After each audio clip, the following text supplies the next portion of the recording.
The Pentagon says it just targeted and killed a member of the Al-Qaeda terrorist network who was involved in the 2000 attack on the USS Cole. Jamel Ahmed Mohammed Ali Al-Badawi was the target of the airstrike in Yemen. That bombing killed 17 sailors and blew a hole in the side of the ship. The Cole nearly sank as a result of the explosion, but the U.S. Navy destroyer was brought back to the U.S. where it was repaired and still serves to this day. On October 12, 2000, the USS Cole, an Arleigh Burke-class guided missile destroyer, was in the Yemeni port of Aden taking on fuel. The U.S. Navy began using Yemen as a refueling stop the year before. In all, 27 warships had made a stop in Aden for fuel, with 2 others stopping to make port visits and 1 to take on supplies. The U.S. Navy thus had established a pattern of activity there, with about a visit every other week. The stops were conducted despite the State Department's characterization of Yemen in 2000 as a haven for terrorists.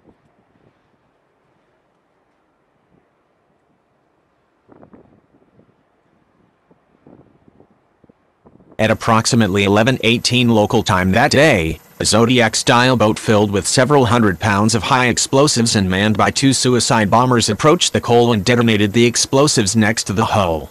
The blast ripped a 40-foot hole in the hull at the waterline. 17 of the Cole's sailors were killed in the blast, 39 were injured.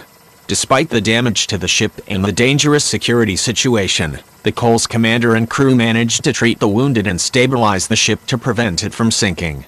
Nearby U.S. and Royal Navy warships raced to the location to provide support and protect the ship from further attacks.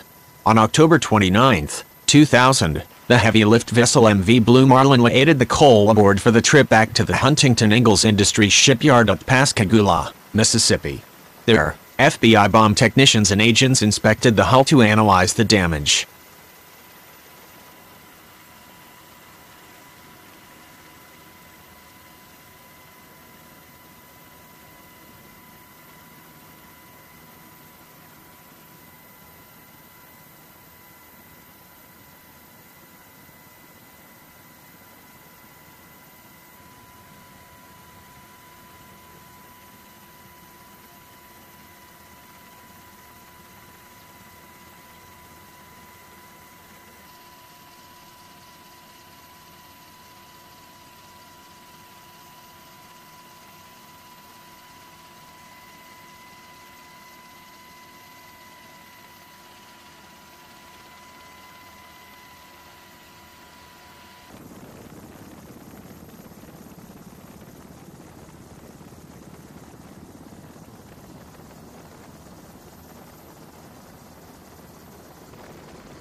The U.S. Navy spent approximately $250 million to repair damage to the Cole. That restoration proved to be cost-effective compared to scrapping the ship, and also avoided sending the message to those responsible for the attack they had all but sank the ship. After 14 months in dry dock, the ship returned to service on April 19, 2002. Up to 700 shipyard workers at a time were assigned to repair the ship.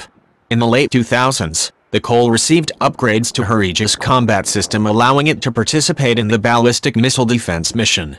Fast forward to today.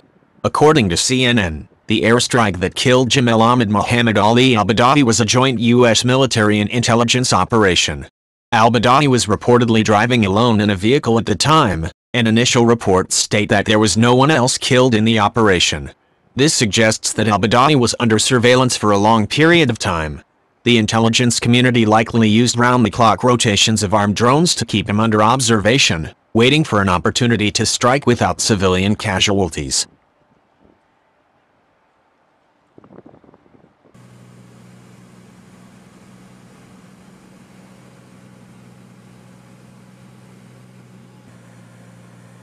The actual airstrike that killed Al-Badawi was likely carried out by the U.S. Air Force's MQ-9 Reaper drone. The Reaper can carry AGM-114 Hellfire air-to-ground missiles, GBU-12 paveway II 500-pound laser-guided bombs, and GBU-38 GPS-guided bombs. Another possibility is the use of the GBU-53 Stormbreaker bomb, which in addition to all-weather capability can hit moving targets, like a terrorist wanted for murder driving a car or truck.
Thank you for watching my video. Don't forget likes, comments, and share. My videos are viral and continue to subscribe to other military videos from me by subscribe my channel so as not to miss other recent military videos.